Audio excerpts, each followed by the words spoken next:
Motobo ya pe alingeti pe na salo inge pété. Pourquoi? Parce que alingeti Moussa neza ko kangate. Moussa neza ko dénoncer. C'est ce qu'alingeti fait. Azo dénoncer, azo yebisa biso makamuso to yebakite.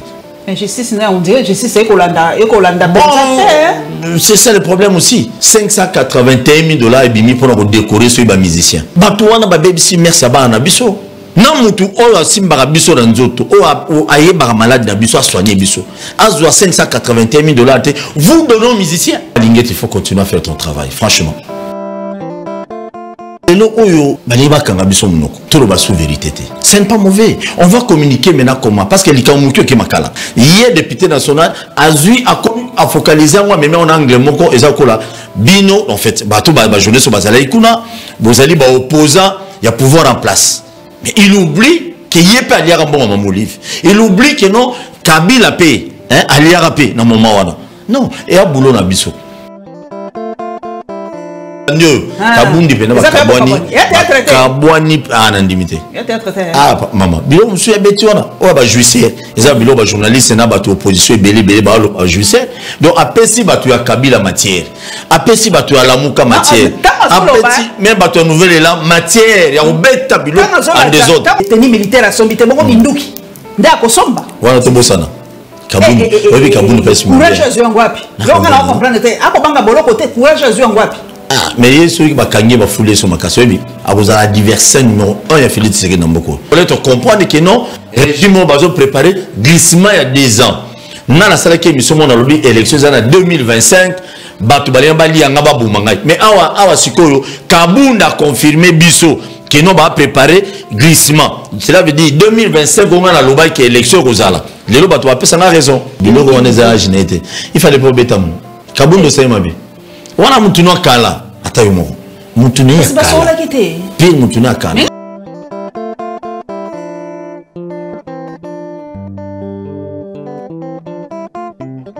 poso elamu bandeko poso elamu esengo mingi ya kobanda poso na bino moko boyebi ndenge na esaka bino Kinshasa kolala kolamuka makambo ezanga kate toyebaki ke Jean-Marc Kabunda alakaki biso akosala point de presse monene le 18 juillet ben point de presse yango esalami yango na luki penza moto abwani akoko analyser froidement maloba nyonso papa Kabunda lobi tokosolola na papa Tusuwa. Je vois, c'est ça, hein? Tout soa, voilà. Comme on les a moi passé pour Nangaï, donc tout soa, voilà. Torobeta ma solo à papa Kabund, torobeta pe ma solo à Est de la République. Pour wane koko zangate, to alimbo kamoko, il faut tobeta ka toujours tant que Est commis na kimiate, chaque fois que l'occasion est allée, to kolobelango poto, tous à l'ensemble en communion la bato Est baïba ke to tiki bangote, to kolobelango microneus. Papa to soa, le sengo mingi. Non, on appelle Nathan Sengo. C'est la toute première fois à Mangaï. On a CP Makassi. Je salue tout d'abord bon début à semaine. Abatunion sur Bozuli Camarolanda Bisso. Nous avons mané Sengo Miga Ngo Lobby. Au rose à nos bien. Au rola ta cravate bien. Au colis à Foufoua bien. Mais à un moment, mon thème a passé. Makamozo de Ghana Est. Jusqu'aujourd'hui, Bunagana, ils ont toujours dans un beau Banguna. Donc, dans un monde à Tata Mokonambo, à Zobundana, au Tinda Batu de part et d'autre, Balongo Angola, il Angola. Et que qu'on a baloué qu'on a autrefois sa ministre au même moment très biso na ba rebelle mais on ne sait pas jusque là où en sommes nous du coup tu es au monde ministre infrastructure avec aucun de kuna kamboago pe balubina tuno toko takambala moko po biso mbale bata communication tout est communication balubaka te biso total la communication tout est communication oui bon siko balobi papa on a ITP Ali ministre affaires étrangères to ba délégué kaka po azaka ministre donc n'importe quel ministre a occupé au kolobela mboka. Oui, bon, tout le monde a mis à la intérim, ministre au monde ministre par exemple, il y a plan Zate, ministre à l'intérim, moi je ne sais pas et je comprends peut-être comment président de la République a encore délégué ministre de l'infrastructure à Kende na Ouganda solo là. Parce que ma diplomatie, ministre des Affaires étrangères. Toute la coopération. Oui, toute la coopération régionale. Mais il y a une grande surprise, tout le monde y est. Mais kokendake kuna na moi muketo yo qui peut nous venir à lobby, tu vois déjà qu'il n'y a rien du bon. Il n'y a rien du bon. N'oublions pas sortie médiatique et je crois porte-parole à M23 tant à Bimaka à lobby makambo tant au Paul Kagame bazaki na Angola na président na biso à lobby ba accord nous subino bozu qu'on est talibisoté. Ça dit beaucoup. Oyo occupé toka dernièrement moko ya ba au cadre ya gouvernement ya rwandais il parle ba kuna bieza bisoté bitumbo ezali Museveni et c'est par là de mutuna ngebeta kinabi comment mokonza mboka yoki na malobo bato balobi kuna et na Rwanda que bitumba o ya M23 bato ba soutenir bango entre autres eza Uganda mais butini susu ba congolais awa to ke nous solola na Museveni pour toi boutir na par exemple parce que déjà Rwanda lobby Museveni kuna lobby non c'est Rwanda mutazo soutenir M23 c'est le pays mbongo na ba matériel mais biso to rolo relation makolondeni c'est là qu'il faut pas qu'on se baille bakino batozo kufa kuna na est ceux qui ont la membre famille biologique na bango c'est sûr certain va ça l'effort union sur pour kino bitumba ici là s'il faut pas négocier na M23 ne bato balobara ne ba mon porte-parole à M23 à Salara sortie médiatique tant bazaki na Rwanda ceux qui non ils ont un accord caché accord mo biso to éviter ka ba mo bato ba yebi to ka ki bato PP de na bato muso babi bato wana basala plus ou moins sur 14 mois à on a Kinshasa ba vendre ça bon des fois na Congo central ba vandaka batamboli ba yebi nyonso mais sur accord on ezali ba respecter yango et puis ba yebi ça biso ba accord ezaki ni pour Congo même si les gens qui dirigent aujourd'hui eux ne peuvent pas se taper la poitrine que non Congo ils ont ba parent biologique na bangote parce que on le disait à Kabila que ces pays, la RDC, ne t'appartient pas ni à ton père, ni à ta maman, ni à ton côté. Et ça, quoi appartenir à ta Congolais. Alors, toi, il y a un accord, ce moment politique.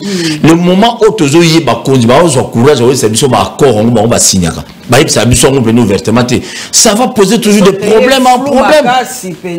Mais c'est quoi, tu vois que grâce à la population, à Goma, il va y avoir Rwanda. Il change, il va donner belé. Tant que nous avons dit que pas ça la marche belé belé et c'est va donner politique et belé il y a d'accord il y a M23 peut-être dans le gouvernement nabiso alors c'est sûr certain comme M23 na minute bazo bang babino ba congolais ba télémi za sous mama il y a ba politicien te comme il y a ba et comme ce qu'il y a peuple congolais ali ba changer ce qu'on va donner ce qu'on va éviter toujours qu'il doit pour bitumber si là qu'est-ce qu'il nous faut faire on ne sait pas tokozonga la jama kambo maintenant zona likamba communication. Oui, que papa Christian Lusako a fait un anniversaire 14 ans, je crois. 14 d'ailleurs, il pense bien 14 ans, ok. Dans la dernière question, papa Steve Wemby. Alors, bah, on va attaquer Mingi, Steve Wemby, Pascal Moulegwa, Stani Boujakir, après, lui, va relayer l'information à M23, va relayer, Nayo qui paie à Pascal Moulegwa, à Postaki, à l'obi, bah, Kangi paie journaliste, Moko, américain, Moko, Yamboka, pour Bakenda qui koluka Bakata Katanga. Ce qu'on a côté.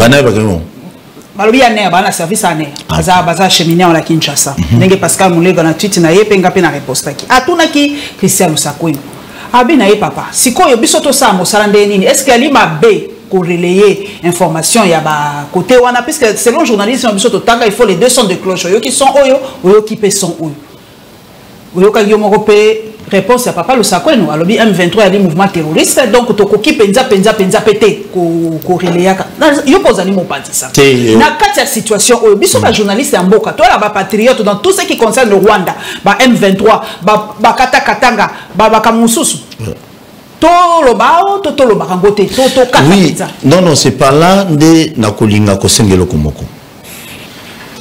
Je crois makambo ya bituma est yango no mon biso bato soit to sala ba émission politique mais téléphone ouvert ce n'est pas un problème d'ailleurs ba menace énorme mais tozo sala musala ya Congo musala tozo sala au maman Paulette ezala yo bien qui koleka classe to tangeli musala au meto ya liboso nous sommes des Congolais ozoli kayama bien na Congo surtout biso bato to na pouvoir te nazan lokola ngana za couleur politique morote et ko sala biso passe lelo oyo bani bakanga biso munoko tout le bas sous vérité sur le vérité ça pose un problème sur le petit information moyen fiable ça pose aussi un problème il y a un de mon même c'est ça que tous qui n'habillent dans c'est ça je sais ça qu'abing c'est sur lobby bah émission non soit caractère politique botia sur téléphone ou vérité si tout ce bolo ba mamoya est ce n'est pas mauvais. Ce n'est pas mauvais. On va communiquer maintenant comment? Parce que les Kamukyo qui makala. Tout est possible. On peut monter un dossier là bien. Nyon so balat sango cravate veste chaussures là bien. Ok pe makala. Mais ce qui est toujours la vérité, qui va informer le peuple. C'est ça. On a aussi un ministre de la communication, Patrick Mouyaya. De ce côté quand même il y a des missions. Parce que aux informations fiables, il y a côté kuna. Na yanga munabiso. Mais faut te payer sango. pourquoi si vous coupez ça biso coupé ça? Est-ce que on ne peut pas décourager la population à repérer cette information non fiable. Télévision rwandaise c'est ça la émission sur ça ba Burkinabé ba Cameroun ba tonyo ba lobelaka. Et d'ailleurs mais oui, on va se limiter quelque part. C'est que les gens pensent de nous, de cette guerre et tout ça, comment les Africains perçoivent cette guerre. C'est comme biso to lobela télé. Non. Dans un monde même il y a des professeurs burkinabés, sénégalais, basé moi belé dans les réseaux sociaux, dans bazo panzaba beta biloko. Normalement c'est pas ici, mais ceux qui ont parlé to meka lobby to gitalo ningi au ça la remise de plus na Yves Bouya. Mais les journalistes pro-pouvoir, beaucoup de gens ont un problème. C'est quand on a un pro-pouvoir, on a un pro-position. Ah, mais ça c'est connu. Mais ça c'est connu. Même dans le moment où Kabila, Jean-Marie Sama, qui ne connaît pas qui nous a qui TV à Kabila, Jean-Marie Sama, Zamoutou à Kabila. Aujourd'hui, tous appellent à Batouan, à Moussou, au Bazali, pro-pouvoir aujourd'hui, mais des fois dans le mal. Dans le mal, dans quel sens? Il faut tout ça, mais on ne le fait pas comme il faut. Tout ça, on a contexte. Tout le monde a que nous, je dois nuire Paulette, je dois nuire Peter, je dois nuire Edmond, je dois nuire. Donc, tu vois, il y a on est bas au salaire là. Donc, bah, journaliste pro-pouvoir aujourd'hui, ou bah, chroniqueur, il y a des émissions politiques pro-pouvoir aujourd'hui, bah, comme il pont, il y a pouvoir, nabiso. Pour bah, kanganga, donc pour bakanga des fois il faut l'équiper donc on a un problème na mutumo papa ma carte visa dossier akala donc déjà ba taxer automatiquement je suis kabiliste. OK bilo mamo livre mon ngate makamunyonzo basala na kabila ba mona na bongate. Bon, si biso ngala kendaki ko couvrir non centre hospitalier à Maman Olive Kabila. Est-ce que ba pekisa biso ba pesa biso mbela ba ouais Maman Olive ko sala non dans quel sens? Mais tout le monde qui déjà bande comme sous ba lui France na ba tout sous même un député national ou a salé émission bino boké ko bina kuna boké bina na ba pourquoi parce qu'il avait vu lui France na ba confrère na biso kuna hier député national a vu a focaliser moi mais en anglais moko ezakola bino en fait ba tout ba jeunesse au bazala ikuna bozali ba opposant il y a pouvoir en place mais il oublie qu'il y a pas aliara bon Maman Olive il oublie que non Kabila paye hein aliara paye dans moment wana non et a boulot na biso je suis invité de point de presse à Kaboun j'étais invité mais malheureusement je n'ai pas le temps d'enquêter bilo on a bango bana batu babinga mais comment vous allez bloquer journaliste Assa Moussala n'a été à la vérité après ces informations fiables parce que il n'est pas du pouvoir c'est ça les problèmes c'est quoi la liberté de la presse et c'est ça je ne condamne pas vraiment beaucoup les chefs de l'État et que je condamne mes collaborateurs parce que ça a la décision pour plaire Mokonzi et des fois Mokonzi il n'est pas informé de ça tant Assali a abusé comme on a un chef de l'État. On des conseillers, entourage chef de l'État, journaliste mais babiso tout ça indépendant avant de menacer avant de tout ça vous pouvez dire on a téléphone vérifier parce que muninga wana on peut se une information donc il y a le kuta pour nous nuire muninga mais alors tant que quoi agir population batala rabiso 10 personnes bazan fidèles l'émission nangai 10 fidèles bazan na fidèles na l'émission Paulette bon et puis même dans le moment de l'élection des fois on vote chef de l'État pourquoi bah quand c'est un Paulette de colonel parce que batouné mais chef de l'État question ayebine l'autre alors bon mais un peu que ça les locaux on a bon ça la analyse na bino bien bah puis une information aux journalistes alors bah qui besoin vidéo même dossier à j'avais un petit souci na DG à RVA que j'ai salé à passant bah benginga balobi bato bazo futamate na RVA bah ça c'est combien de mois bah RVA na zui na beti biloko ndenge ba syndicaliste ba benga na informe dans quelques minutes na biso ba na yoki ba tumso ba fundio c'est quoi le problème? J'ai eu le courage de l'appeler d'expliquer na bino et ça ba syndicaliste yo pesa na version de fait na yo hein logola drôle de réponse et puis ngana lo bango que no yo muto pesi ngai.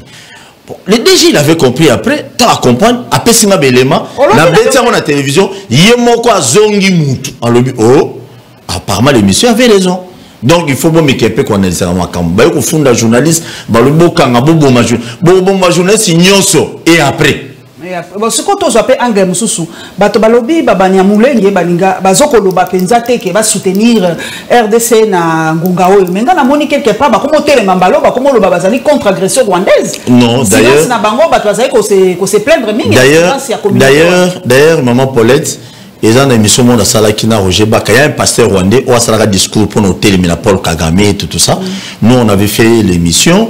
Et les pasteurs là, Bengi, Roger Baka pour lui dire que non. D'ailleurs, parce que nous on avait dit, ce n'est pas tous les Banyamulenge, ce n'est pas tous les Rwandais au Bazali contre le peuple congolais. Okay. Le Congo a un problème avec Paul Kagame, qui est le président de la République, il y a Rwanda. Comme il y a Lingi Congo, Alingi Peba Congolais, il y a d'autres Rwandais, Balinga rappé Paul Kagame au niveau Rwanda. On a vu dans les réseaux sociaux, discours il y a passé Rwandais, on a télémélié en tout. Donc pour te dire que non, il y a d'autres. Il y a d'autres Rwandais au Bazali contre et ça la bango passe ba mona ba congolais bazo boma bango kuna bazo kufa l'occasion de rien to le loroté ni te likoloka ba minerai ya richesse na biso ne ba boma biso donc oui donc bato bazo kufa batumbaki bato hôpital et ali vraiment donc c'est regrettable il y a dans tout ça maman Paulette il faut que le pouvoir en place. Diplomatie, bah voyage, vous savez, l'été belé et abouti de l'autre côté. Le moment où vous voyagez beaucoup. Ça n'a pas un Azagi président de l'Union africaine. Il y avait des problèmes énormes à l'Est et aussi la terre. On a besoin que nous, tout le monde paix calme. Bande Konabiso, Bakoufa, Baba Nyamate, Bazab étrangers, ce sont des Congolais de père et de mère.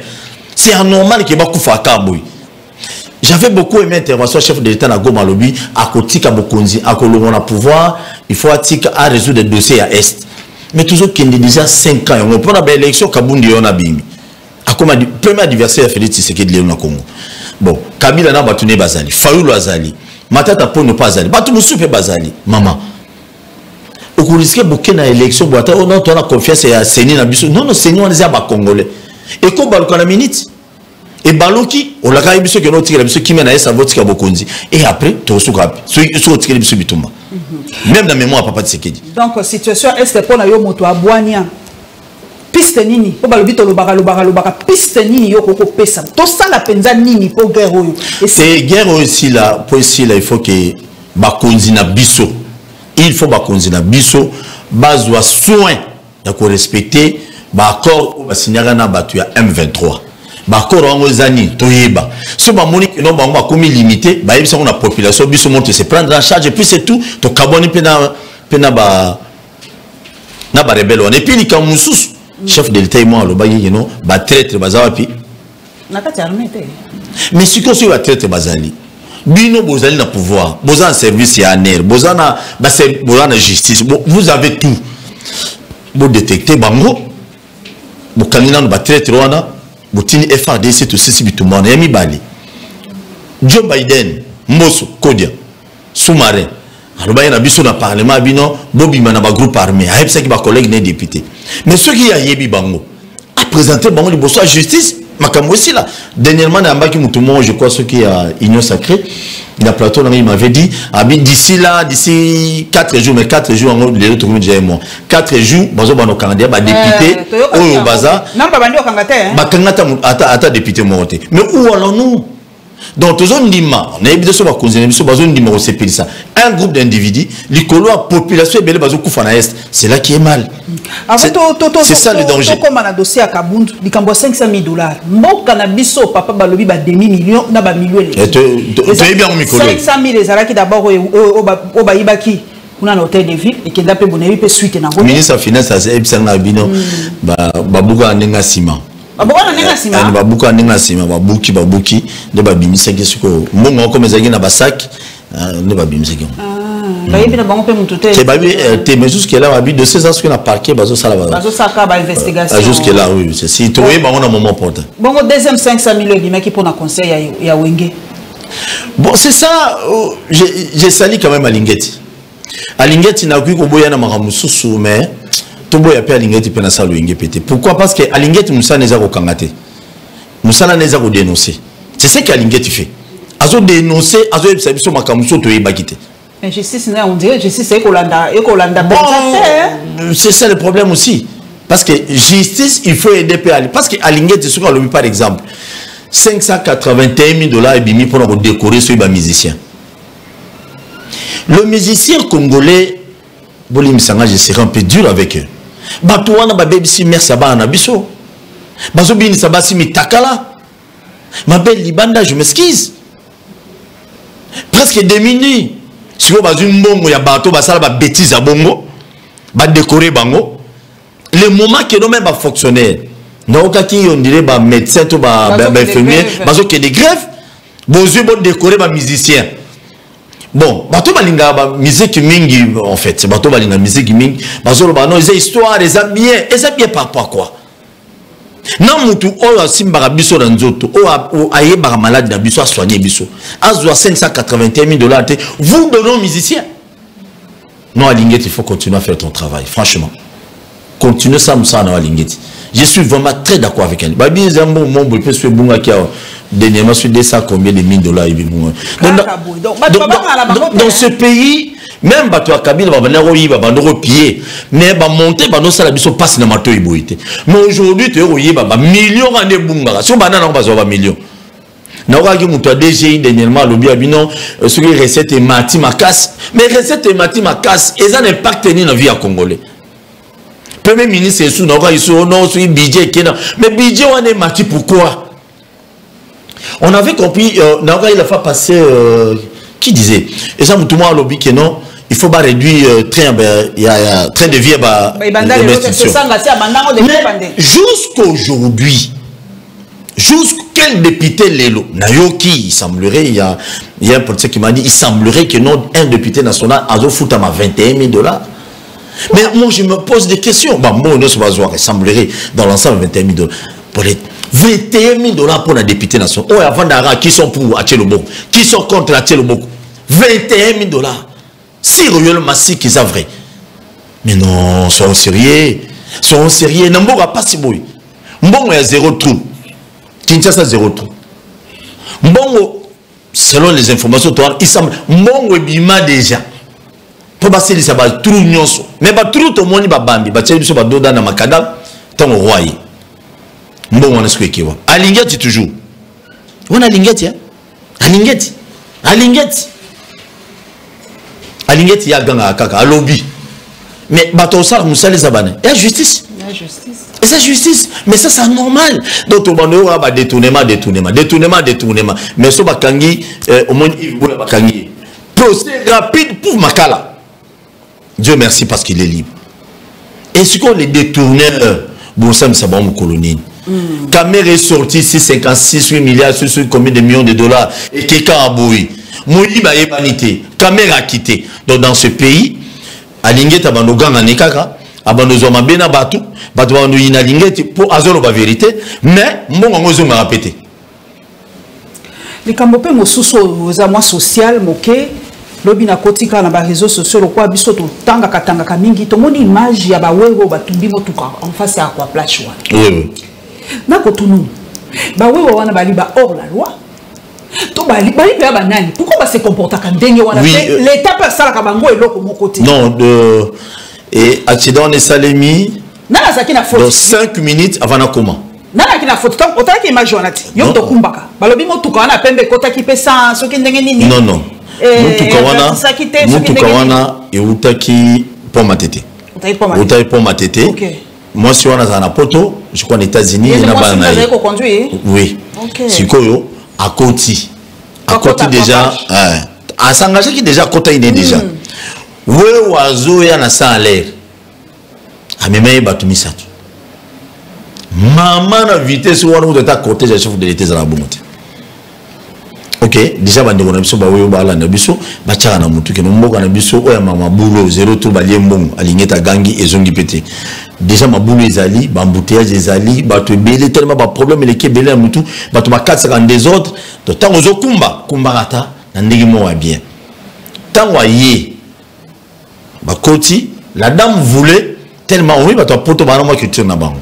Sur côté déjà na clowana nani motanga komote po batongo sur la kilo tango lingo kota kota ba jewana déjà batu ya sécurité na bango bayara déjà protéger parce que déjà mutoza déjà côté na bango l'état baya mais bato ba sali que no mutu ke tumbama eza ba policier Bah oui, bandi, oui, mort à télé, mort, et compréhension bandi. Bah ici policier, bah l'on la mutuka, policier compréhension, à boy qu'on la mutuka pour pas qu'on t'en a carte. Bah toi, bah ça qu'on a bonne foi, bah l'on libana, bah qui si bon déjà qu'on a carte, mutuka tigane, bah oui, il y a bah compréhension, bah tumbika. Mais il faut que bandi qu'on a biso, bah oui, bah oui, conscient, bah zali na bah conscient, bah ça. Oh bah oui, on me bah y a la télé, mais on a un jour non. C'est que vous avez fait, ça l'a raté. Parce que hier, na place où il y a entré à la comment code de la route paysan vraiment il bien la carte ba oui wana ba bien monter yo zo ba keno a metu ke côté ozo ya na mbangu ezaki passe penza ba image donc faut tu wana nga nazo pesa na ba wewa et la dame bon si connaît na côté la place ba tumele li mutuka oui ba kufaki c'est là information ba ibse nga ba na Saint-Joseph imagine toi Saint-Joseph hôpital ni na kisasa so keka so mbongo ezate okufa. Ne va pas faire là qui donc. Ouais. Toi on a information dans juste sur place. Les gens ma casse va tout panzani tout ça bon. Na boye na ngola na ba. Nzamba zo milimo na ba. Osiko to koti pe na dossier asukawa. Peut-être avant to bandali kambo matata procès. Au moins on ndenge ni. Bon, on a mon procès comme politique. Bon, en fait, ça, c'est les analyses, non, ça, là. Mon dit politique et côté na 4. Ma tante est très compliqué. Tout le monde a battu, t'as battu belé. Il semblerait, besoin de négocier. Ma tante Longola a, en fait, à la candidate en 2023, pour lâcher, tout ça. Ma bilo, moi, bon, c'est un peu politique, mais il faut que les gens bon, ya communauté au Sambela.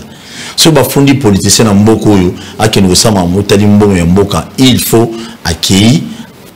Tout le monde a pu m'en dire zozo. Mbongo za bangote, mbongo za ba dirigeant, za mbongo ya peuple congolais.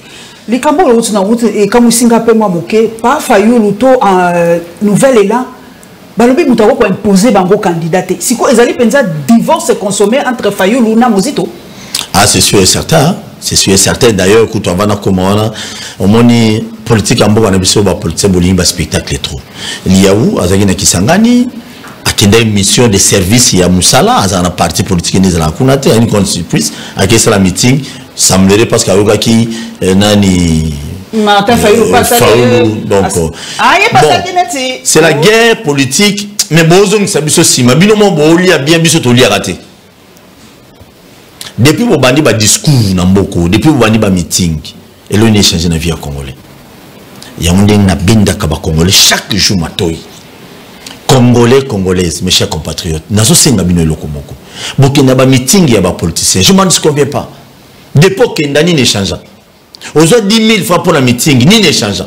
Et le roté. Mais bozo keni.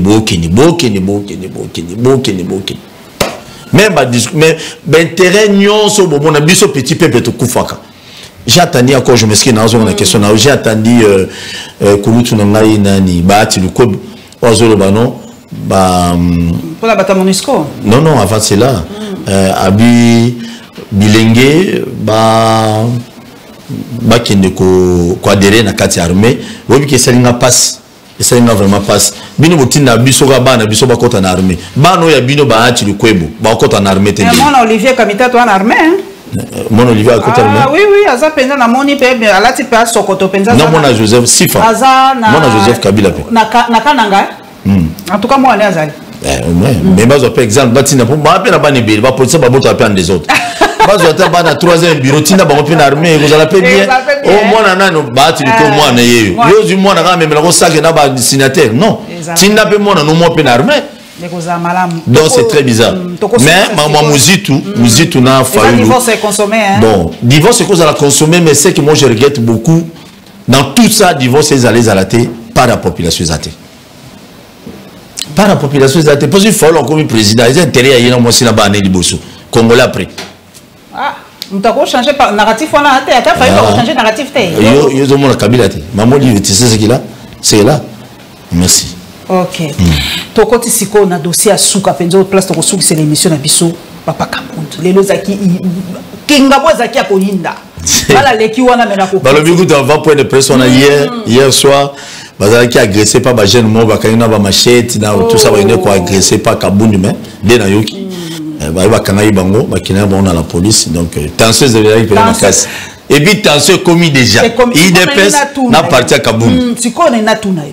Le vrai challenger. Donc hier penza zali quoi ngani ngaba comparaison mingi quoi Etienne na Mobutu cheminaka un moment cassure ezaki penza donc tu sais que ya kebo ya lobby boa betibo non on est histoire on est à côté ko se répéter non n'indimité o ya Kabundi na vrai challenger ya Fachi hein oui je sais oh il y a peu ma solo akati omoni dehors na lani Kabundi tolandi ensemble to yoki penza makamba lobby ya peut-être Kabundi c'est encouragé ça c'est de un na ba propos na mais ma crainte c'est quoi? Ma crainte c'est que Kabundi va rekangaye. Asali. Non. Ba créer les sous dossier avec le dossier, mais ça trop flagrant. Ba rekangaye, ouais, ba rekangaye na dossier par exemple à minerai.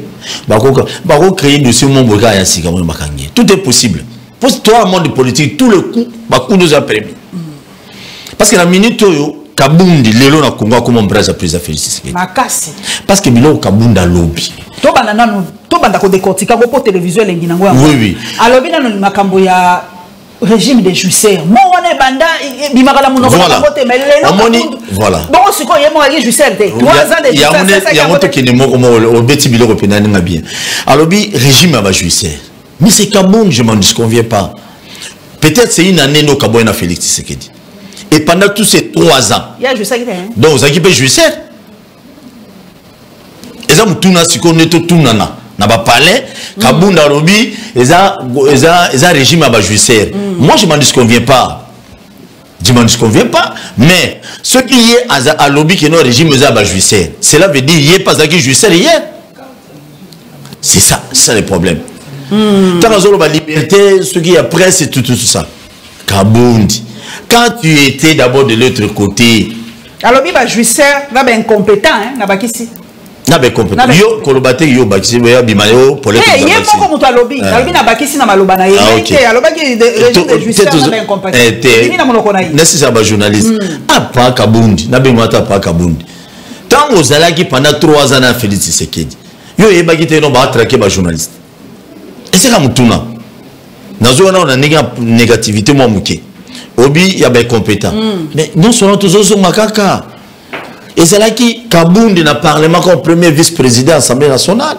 D'être moni parmi nous, toi, ça lagi lobbying, n'a eu pas de député. C'est Kabundi, n'a ça moi lobbying est belé pour que nos députés, et bah quoi ça Mabound pour que nos majorité et comme il y a union sacrée. Si bah ça ben compétent, cela veut dire lui aussi il était compétent à un moment là. Il y a ça moi. Donc c'est un peu compliqué. La politique est bizarre. Ils ont bien en politique à monde abandoki. Les hommes sans cœur. Autour de Bélo, moi, il y a. Tshisekedi prépare un glissement de 2 ans et s'attribuer par après 300 députés. Et ça tombe bien parce que l'autre Yébi que notre président Félix a préparé glissement et pas si un collaborateur. Le plus proche, il y a. Donc, les Congolais comprennent que non, le régime a préparé glissement il y a 2 ans. Dans la salle qui est mise sur l'élection en 2025. Mais awa sikoyo Kabundi a confirmé biso que nous va préparer glissement. Cela veut dire 2025 on a la loba qui est élection rosala. Les loba tu as ça raison.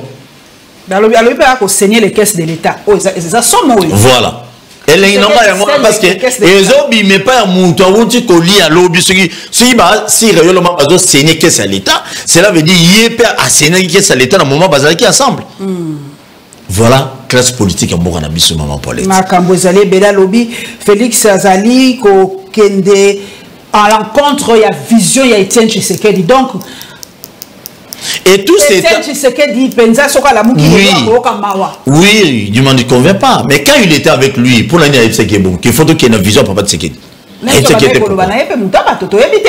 Etienne Tshisekedi pe akabongo na Mobutu te oyebi que Etienne Tshisekedi aime comment manifester le Sénégal mais na 70 80 combien tellement pas lobby pe ça va oui il faut condamner surtout sont condamner Jean Kabutu il faut condamner Etienne Tshisekedi oui bon kuna papa Tshisekedi personnel to kota mamuto qui déjà mais ça ndenge monga sur batu kana ninga comparaison pour to comprendre que batu bakoko za pire master mais ba to bakabona rappel solo hein te mais Kabundi discours to la nyo Kabundi pena kabwani anandimité ah maman bilo musu ya betiona o ba juicier eza bilo ba journaliste na batu opposition belé ba juicier donc apesi batu ya Kabila matière apesi bato ya lamuka matière apesi même bato ya nouvelle là matière ya obeta bilo en désordre tant azolo banakati papa Jimmy Kitenge to papa Chibene ah bon ba mi bali mikolo ba bomba si on a évité ba okanga ba ondeni parce que vous n'êtes pas Kabound tout le monde va se référer maintenant de Kabound donc en bref moi ngana olinga to kinde na expliquer des bateaux on fait na 5 na bateau bazo gérer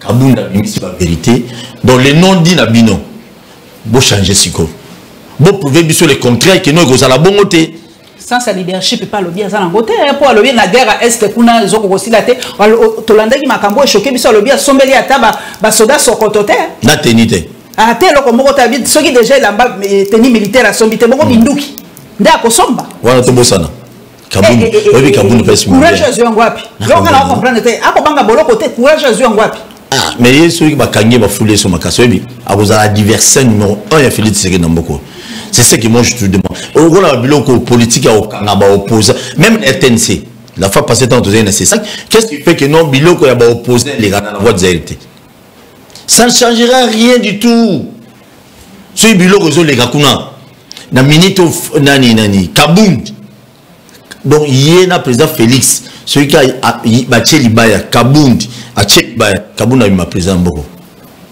mais ata ah il y a président Félix na discours à Betty Lelo est-ce que tu as dit que papa tout ça est-ce que Martin Fayulu est allé aussi loin que Kabound Lelo est-ce que tu as aussi des propos si durs non Martin Fayulu Martin Fayulu il est bilo musu Kabound abimisi ezali ba secret d'alcove ba secret na 4 ya wo bango anobeta 4 abeti so ramte bon ramonter ramabetité mais abeti so ramé abeti so ram oh c'est que tu as discours les photos vendre la route téléphone na bande la 0 pour toi non dans les faits de l'action et puis à lobby elo mususu o ebangi singa yo singa to malili nazolo bango sous réserve à lobby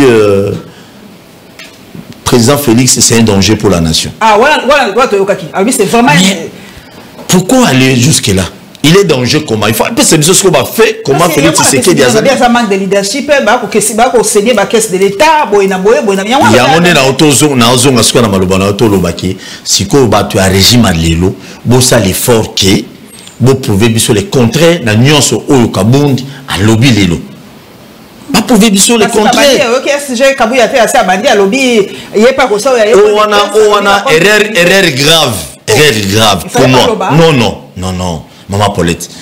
Mais ce que Kabuya lobby, cela veut dire, si Kabuya a raison, Congolais nous sommes comprendre que nous sommes Kabuya lobby, c'est vrai. Kabound. Oui. Kabound, désolé, Kabuya Kabound, désolé, il est pesca. Vous comprenez, maman.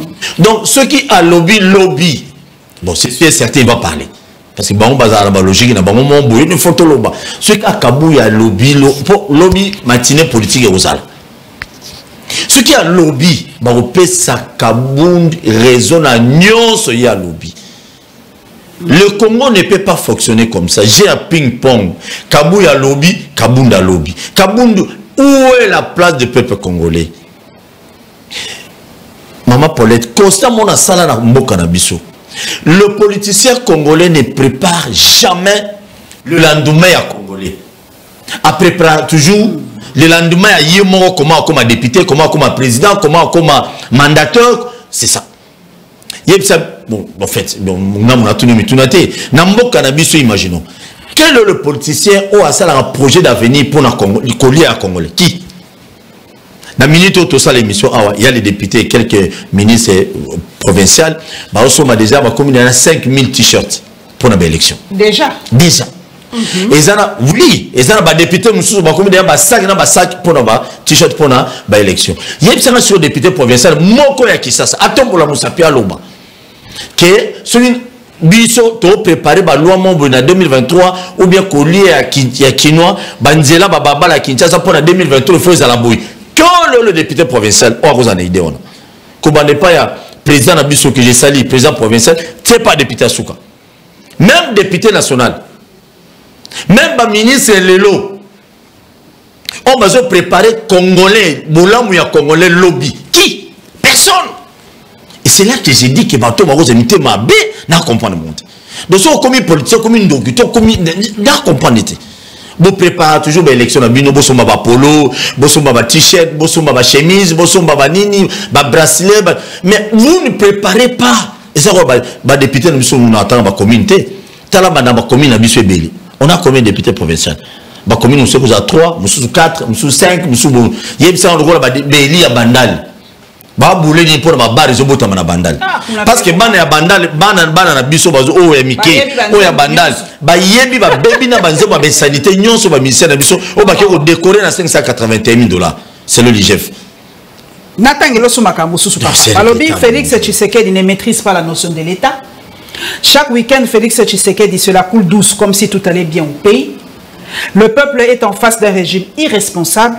L'incompétence notoire, la mégestion, la jouissance. Tout ça qu'on résume. Maman, ils sont trop fort. C'est la coule douce. C'est la coule douce. On a même souvent pas comprendre l'expression. C'est la coule douce. Bon. Oui, la coule douce peut-être. C'est la coule douce. On analyse les gens vont interpréter ça mal autrement. Peut-être. Ah. Ah, oui. On a explication. On va faire cette explication. C'est mieux. On va faire cette oui. On a pas protéger au pardon. On va Miki. On va Miki. Comment banga musala comme passe donc musala on analyser là maman. Chomboraga. Yo. Na like ça. Oui, muta bingote akade téléphone. Donc mais to sala musala pouvoir et les caca. Aujourd'hui, Kabila a arrêté les gens en désordre. Mais c'est trop fort. Il ne maîtrise pas la notion de l'État, c'est trop fort. Notion de l'État.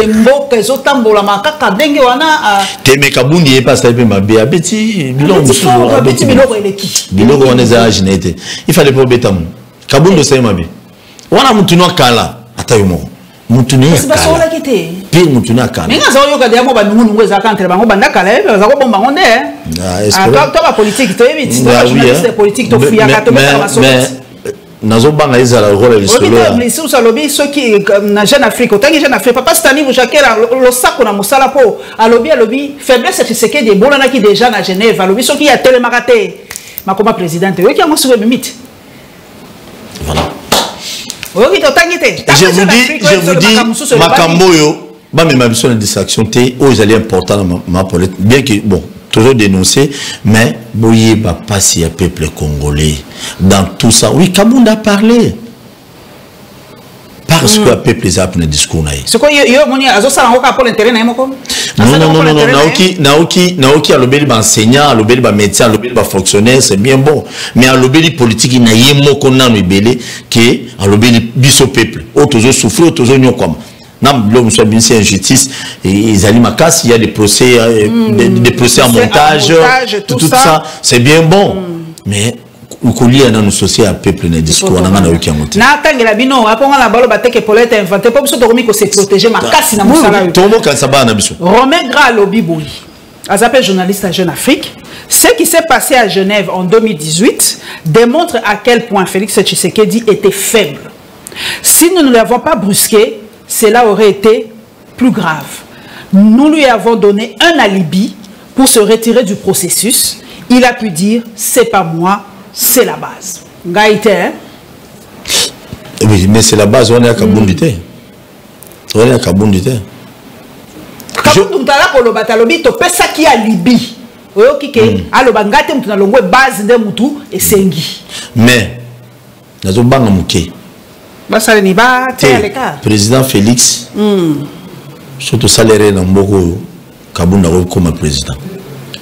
Non, ça va analyser. On a analysé ça. Comme président en 2023, surtout ça, pourquoi Kabounda est belé à président Félix. Il est belé à président Félix. Ma point faible naïe, ma bangaki en 2023. Attaque au cas d'Imazana Séni, à Routi, Kota Routi. Kabounda est ma président. Tout est possible. Les Kaboaram. Pour préciser les à la veille initiée contre le ministre Pété Ntik, nous sommes allés voir le chef de l'État. Nous sommes allés voir le chef de l'État pour discuter la question RAM. J'ai dit clairement à M. Tshisekedi qu'il fallait à l'instant arrêter avec cette histoire de RAM. Kibasa comme témoin, cité Kibasa comme témoin. Voilà. Donc, Makabaram pas le Belakian.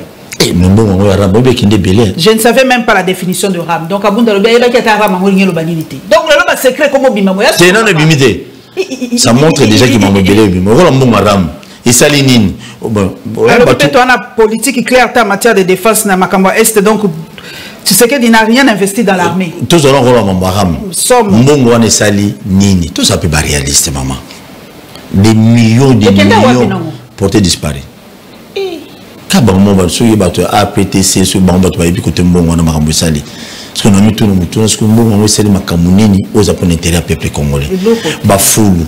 Kinshasa ezandingi to raisonner te na otaki game na dernièrement mama soko kekuna na émission liwa na komi na prison ya ngenga na tali prison ya ngenga boy batu ni bakote ko tanga kote nyonso ko tanga babimisaka bango siko libanda pona ko senga pourquoi batinda na boloko likolo ya ntaba likolo ya bilanga likolo ya boy mais ba millions nyonso wana il y a des magistrats musu batinda na game na bakima pourquoi système exalté de préférence bon soit taba mbongo atanda mbongo ram bon tinda ba magistrat ebelé na ba province ebelé o bazalité nazali na avocat général à Gemena ebisinga bito soa soko vandia wa ba OPJ à la police se sont tenus ba tinda bato na ba prison na Angenga tonda déjà na loba to belela sans suite et le copé musu marquinga penza makasi à lobby l'état ce n'est pas la 10e rue. Ça dit beaucoup. Le 10e mairie et puis c'est ça la consonance nango ngweni ke loba ya wande base 10e mairie le salaire est chombo ga makala mamo et ça dit beaucoup ngana c'est payé parce que abimisi ba vérité mais na c'est payé parce que tout ce temps il devrait quand même kobeta biloko déjà banakala aninga lo bango déjà banakala les gens opposants donc il a le droit de le dire mais soit comme opposanté. Donc tu dois me mamaboui. Na mamunyo so ya lobia na. Non, ya on a émission qui politicien. Mais politicien nyon sur le cas intérêt naï. Au moins émission de ça le politicien on se retrouver ils vont nous créer des dossiers. Ça je te promets. On va se retrouver à moni qui to bêtier bilo et côté essuyer. On va nous créer des téléphones comme ça. Pourquoi pas batina papa na ndeko Edmond Ezuba. Oui, selon moi. Bati pas banisu. Qu'est-ce que vous avez bien? Vous dites Edmond Ezuba daleka ke pas Jean-Pierre Kayembe. Bon makambo va porter plainte mais il y a aucun na conseil discipline ya INPC. Ah ouais, bati le kobo merci mais tinda pe bana nao ba rekité ba on armée. Je crois bana baninga to boyelo ko ngana boyam. La police non boya okota. Bino okota ka bana batu bino okota bana binote. Tosu qui salobi, j'ai été malheureux pendant ces 3 années. Malheureux. Ah, il était malheureux. Oui, il était malheureux. Mais toi, on a villa qui n'a pas. Quelqu'un qui était malheureux, villa on a bon, riche pas malheureux, le plus malheureux que tu vas aller riche. Bah problème est belé, bah conscience c'est que ça mal monté, bah culpabilité, bah oui. Mais ce qui est vrai, c'est parce que Kabunda s'est retrouvé pour mettre sécurité dès les lois salles bilorogno. Ah bon? Celui Kabunda se retrouvaka. Voilà la débit. Tambola. Au Kota Bima, Kota Boy. Kabunda n'allait jamais dire. On a tenu ma propos. Pour ma propos tenir. Aucun opposant à Mboka Naï. Même Moïse Katumbi. Fayoulou. Muzito. Basé belé. Nanou, à mon côté, à tenir discours à bon côté. Ba propos à bon côté. Toi bêti pena biloko moko mais moi ça me fait peur. Non le bas qu'on a na kunaï. Tina tuma. Mais on sait qu'on a tata moko nyamboka boka les kabundi des fractions kangaité. So boka parce que na mboka na biso il y a que le pouvoir ne ba fula rabato. Il y a que omoni Kabila. Donc bikanga kangawana a fula ne batu mususu sans impact de asila na déjà produit fini na politique. Mais so boka kabundi na minute oyo président Félix erreur grave sur Bakari Kabundi, Bafouli. Nelson Mandela. Ça, non, ce que je te dis est vrai. Les journalistes va comprendre que non, les journalistes c'était pas dosé. Mais si Meko Kabundi va tirer un boloko, va créer les dossiers. Kabundi na ebisio, Kobima na ega na obima. Pour pression Mundele pe osala, pour Kabundi la libérer. Mundela obenga bino il doit être libéré. Yo kasi Kabundi pas à moi si des choses à contact na ba bitika ba nozwa omoni ba contact sika président Félix Abano memaye et goza azongeli nzela wana lobino keba noko ala ga bino trop esimbite bon bino bochanga siko po bino bokanga esiko so bokangi kana même nzela azwela ki bokonzi kan nzela wana pe kabunde pa kobima président na mboko il faut tout ça la analyse moko un peu élevé et puis to comprendre na bato bokanga ba opposant batine na prison non ça va passer parce que bango pe bazaki ba opposant Kabila tiko tinda Félix Tshisekedi na bolo côté Kabila tiko tinda Papa Tshisekedi na bolo côté mais et ça te que lelo nde bino bosala yango na kabundi te parce que bosali yango automatiquement leadership bobotoli yango. Merci Papa Tosuwa, merci mingi tango na biso ekoki to moni ngonga ndenge lekite. En tout cas boyoki ba analyse ya Papa Tosuwa bolanda bo s'abonner mingi bo cliquer na cloche de notification bo panza émission oyo tozo suba abonner mbele merci na ba chaîne partenaire na biso na ebike ko le taper pa na yo papa. Oui, na website télévision. Déjà mukolo ya lobby mardi ça va passer. Voilà na website TVP monsieur koleka. En tout cas botika la malamu tozo senga be kimia na mboka nyoso kimia ya miso ya batoi ya libumu. Kimia nyoso ya na biso na République démocratique du Congo. Balingane Congo. Biso pe to c'est la couleur douce té. Population pe c'est la couleur douce. Balinga Congo, balinga minera Congo. Biso pe to ko senga population, to c'est la couleur douce et comme les pe biso nzembo, to c'est la couleur douce. To komona na.